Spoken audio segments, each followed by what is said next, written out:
नमस्कार, मैं हूं पवन त्यागी। पश्चिम बंगाल में ममता अपनी हार को पचा नहीं पा रही। नंदीग्राम सीट से वो जो हारी हैं और जो उनका भारी अपमान इस वहां की जनता ने किया है, वो कहती हैं कि मैं हारी ही नहीं हूं, वोटों में गिनती में गड़बड़ी हुई है, शुभेंदु अधिकारी ने ये गड़बड़ी की है और इसकी सीटों की गिनती दोबारा हो जाए। इसको लेकर आपको बताएं, टीएमसी कोर्ट में गई और बाकायदा 4 कैंडिडेट और हैं टीएमसी के विधायक पद से जो हारे हैं ममता बनर्जी की तरह।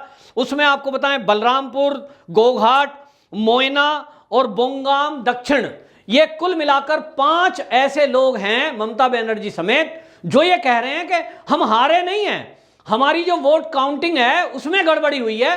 ममता बनर्जी का आपको वोट अंतर बता दूं, 1956 वोटों से वो हारी हैं, लेकिन वो कहती हैं नहीं, मैं तो जीती हुई हूं, ये तो अधिकारियों ने गड़बड़ की, ये तो चुनाव आयोग मिला हुआ था। इस तरह की बातें करके वो कोर्ट में मूव करने के लिए गई, जबकि कोर्ट में अभी सुनवाई बाकी है। इसी में आपको बताएं, जो वहां पश्चिम बंगाल के भारतीय जनता पार्टी के अध्यक्ष दिलीप घोष हैं, उन्होंने भी ये घोषणा की है कि हमारे भी इस तरह के 14 कैंडिडेट हैं जो दूसरे नंबर पर आए हैं और उनका भी वोट का अंतर किसी का 150, किसी का 200, किसी का 500, किसी का 1500 है।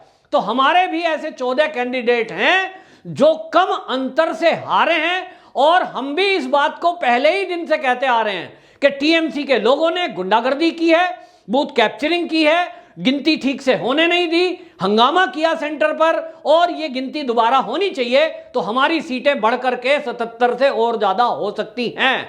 और आपको बताएं, कुछ लोग तो ये भी मांग कर रहे हैं कि पश्चिम बंगाल में जो ममता बनर्जी की सरकार बनी है, ये बनती ही नहीं अगर वाकई में निष्पक्ष चुनाव होता।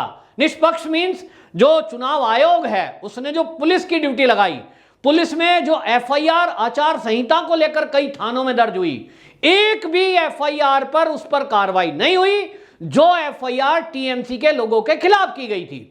आचार संहिता को उल्लंघन को लेकर जहां एक तरफ मिथुन चक्रवर्ती से केवल एक डायलॉग फिल्म का बोल दिया कि आमी कोबरा, उसको लेकर पूछताछ कर रहे हैं, लेकिन टीएमसी के खिलाफ जो भारतीय जनता पार्टी के लोगों ने आचार संहिता के उल्लंघन के आरोप लगाए, जिसमें बमबाजी, जिसमें बूथ कैप्चरिंग, जिसमें धमकाना डराना, उसके खिलाफ पुलिस कोई कार्रवाई नहीं कर रही है। तो भारतीय जनता पार्टी के लोगों का कहना है कि ऐसे में जब पुलिस केवल और केवल टीएमसी का साथ दे रही है, केवल और केवल वो टीएमसी के गुंडों का पक्ष ले रही है, भारतीय जनता पार्टी की एक भी एप्लीकेशन पर कार्रवाई नहीं की जा रही है, ऐसे में निष्पक्ष चुनाव हुए ये शक के दायरे में है। क्योंकि पहले से भारतीय जनता पार्टी कहती आ रही है कि वोटरों को डराया धमकाया गया। बहुत सारे लोग पश्चिम बंगाल में, जो हमारे मित्र पत्रकार वहां रिपोर्टिंग के लिए गए, उन्होंने बताया कि लोगों को घर में जा जाकर डराया गया कि यदि तुमने वोट डाली, यदि तुम घर से बाहर गए तो तुम्हें चुनाव के बाद देख लेंगे। और ये कार्यकर्ताओं ने नहीं, तो ममता बनर्जी ने भी खुलेआम मंच से घोषणा की थी। आप सबने सुना होगा, वो वीडियो वायरल हुए हैं। ममता बनर्जी ने कहा था कि ये जो केंद्रीय सुरक्षा बल हैं ये कब तक हैं, चुनाव के बाद तो ये चले जाएंगे, उसके बाद हम ही रहेंगे। मतलब एक इनडायरेक्ट रूप में जब एक मुख्यमंत्री प्रदेश की वो सीधा सीधा धमकी दे रही है तो बाकी कार्यकर्ता क्या करेंगे। बहरहाल भारतीय जनता पार्टी भी अब कोर्ट में जाने की पूरी तैयारी कर चुकी है। ममता बनर्जी की नंदीग्राम और उसके 4 अन्य साथियों की अगर हाई कोर्ट से सुनवाई होकर रिकाउंटिंग की घोषणा अगर हाई कोर्ट कलकत्ता के कहने पर होती है तो अब निश्चित रूप से जो 14 या और भी अधिक वो संख्या हो सकती है, भारतीय जनता पार्टी के नंबर 2 पर रहे विधायक, उनकी भी सुनवाई अब होनी है।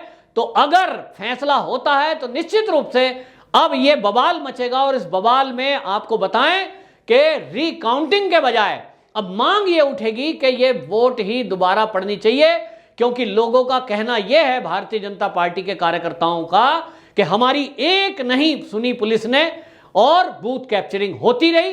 अंदर घुसकर टीएमसी के महिला कार्यकर्ता और टीएमसी के गुंडे जबरदस्ती भारतीय जनता पार्टी के वोट देने वाले लोगों की उंगली पकड़ पकड़ कर 3 पत्ती पर यानी टीएमसी को वोट डलवाते रहे और पुलिस में कंप्लेंट की तो किसी की सुनवाई पुलिस ने नहीं की। और उसका परिणाम हमें देखने को मिला कि जब रिजल्ट आ गया और उस 2 तारीख के बाद जो हिंसा हुई है, उस हिंसा को भयंकर रूप दिया गया। वो सब के सब टीएमसी के गुंडे थे जिसके अंदर आपको बताएं रोहिंग्या और बांग्लादेशी घुसपैठियों ने बाकायदा प्लानिंग करके गुट बनाकर लोगों के घरों में आग लगाई, लोगों के घरों में रखा सामान लूट लिया, लोगों को घरों से जाने को मजबूर कर दिया। लोग भाग करके आसाम में जाकर अपनी जान बचाने के लिए पहुंच गए, वहां विस्थापित हो गए। लेकिन ममता बनर्जी है कि कहती है कुछ हुआ ही नहीं है। ये तो चुनाव के पहले हुआ था, चुनाव के बाद कुछ हुआ नहीं है। मतलब टीएमसी के गुंडे, टीएमसी के कार्यकर्ता, टीएमसी के लोग अगर पश्चिम बंगाल में कोई भी अपराध करें तो वो अपराध अपराध नहीं है।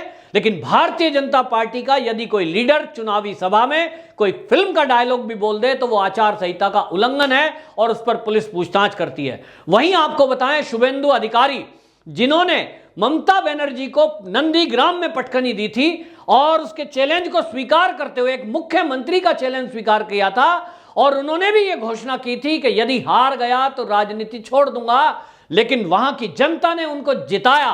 ये जो जीत का अंतर है 1956 वोटों का, ये खाली इतने वोट का अंतर तब है जब लोगों को खूब डराया धमकाया गया और एक बूथ पर तो ममता बनर्जी ही घंटों तक बैठी रही और वहां से लाइव टेलीकास्ट मीडिया के जरिए कराती रही, जो गैर संवैधानिक था। इसको लेकर भी अभी सुनवाई होनी बाकी है, लेकिन अभी तक कोई फैसला नहीं आया है। लेकिन जब वहां से कैंडिडेट हार गई तो उसको चुनौती नहीं दी गई। लेकिन फिलहाल ममता बनर्जी की पूरी कोशिश थी कि नंदीग्राम में किसी तरह डिस्टर्ब किया जाए।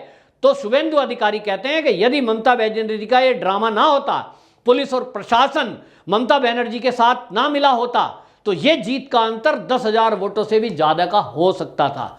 लेकिन अब चूंकि जीत तो जीत है, चाहे एक वोट से हो, ममता बनर्जी की ये बौखलाहट है कि वो इसको स्वीकार नहीं कर रही है, क्योंकि आपको बताएं ये एक अपमान भी है और दूसरा शुभेंदु अधिकारी से मुकाबला भी है। एक आदमी से आंख मिलाने की हिम्मत ममता बनर्जी नहीं कर पा रही है पूरे पश्चिम बंगाल में, उसका नाम है शुभेंदु अधिकारी। हमने देखा पिछले दिनों जब प्रधानमंत्री जी की मीटिंग थी, वो यास तूफान को लेकर थी, उस मीटिंग में शुभेंदु अधिकारी आ गए तो इसलिए ममता बनर्जी रो भाग खड़ी हुई। क्यों?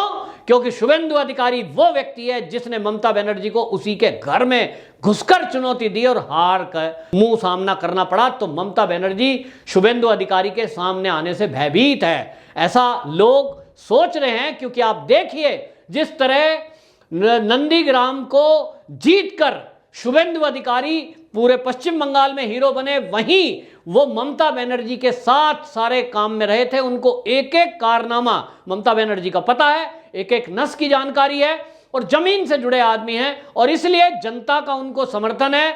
और शुभेंदु अधिकारी वो नेता है जो विपक्ष के नेता बनकर ममता बनर्जी के हर गलत काम करने में, हर गलत निर्णय में सामने मजबूत दीवार बन के खड़े रहेंगे और मुकाबला करेंगे। वहीं आपको बताएं भारतीय जनता पार्टी की जिस दिन भी सरकार बनेगी, जिसकी उम्मीद की जा रही है कि जल्द ही पश्चिम बंगाल में राष्ट्रपति शासन लगेगा और राष्ट्रपति शासन के बाद जब दोबारा कभी चुनाव होगा तो वही ये शुभेंदु अधिकारी ममता बनर्जी के सामने आंखों में आंखें मिलाकर खड़े होंगे और चुनौती दे रहे होंगे। और यह निश्चित रूप से माना जा रहा है, अभी पश्चिम बंगाल की जनता भी कह रही है कि हमें नहीं पता था कि इस तरह से ममता बनर्जी बदले की कार्रवाई करेगी। क्योंकि पहले 2 टर्म में ममता बनर्जी जीतकर जब आई, इस तरह की ना तो हिंसा हुई, ना इस तरह से रेप हुए, ना लोगों को घरों से भगाया गया। और तो और ममता बनर्जी ने सरकार बनने के बाद जिस तरह से पुलिस भर्ती में दलितों के हक को मारकर वो मुसलमानों को पुलिस में भर्ती किया है, इसको लेकर दलितों में काफी रोष है। वो कहते हैं कि हम तो ये सोच रहे थे कि ममता बनर्जी गरीबों की और दलितों की रक्षा करेगी, लेकिन ममता बनर्जी केवल और केवल रोहिंग्या और बांग्लादेशियों का पक्ष लेने में लगी हुई है, उन्हीं को सारी फैसिलिटी दे रही है। फर्जी कागजों के आधार पर नौकरियों में वो हो गए हैं, कहीं दुकान कर रहे हैं, कहीं व्यापार कर रहे हैं। पश्चिम बंगाल के अंदर बांग्लादेशी घुसपैठी और रोहिंग्याओं का पूरा कब्जा है।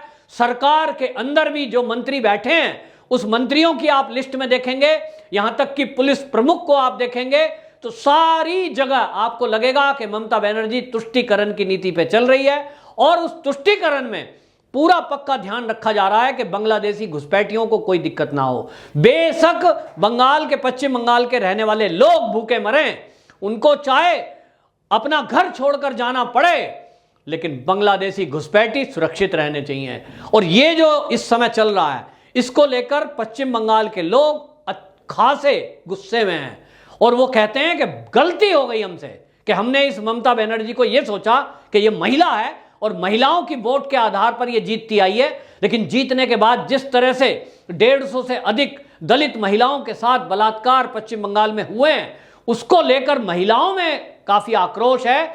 इसीलिए आपको बताएं 2000 के लगभग महिला वकीलों ने सुप्रीम कोर्ट को पत्र लिखा था और सुप्रीम कोर्ट को पत्र लिखते हुए ये गुहार लगाई थी कि यहां सुनवाई की जाए इस मामले की और राष्ट्रपति शासन की संतुति सुप्रीम कोर्ट करे, ऐसा आग्रह किया था। और महिला वकीलों ने बाकायदा वो दृश्य पत्र में लिखा था जिसमें उन्होंने लिखा कि महिलाओं के साथ कैसे कैसे दुर्व्यवहार यहां पश्चिम बंगाल में हो रहे हैं और ममता बनर्जी उन सारे मुद्दों पर मौन है। बहरहाल निष्पक्ष चुनाव नहीं हुआ है, ये चुनाव दोबारा होना चाहिए और चुनाव भी तब होना चाहिए जब यहां की पुलिस कोई भी ड्यूटी पर ना हो, क्योंकि ये जो पुलिस है इसके अंदर तो टीएमसी के कार्यकर्ताओं को ही भर्ती कर रखा है।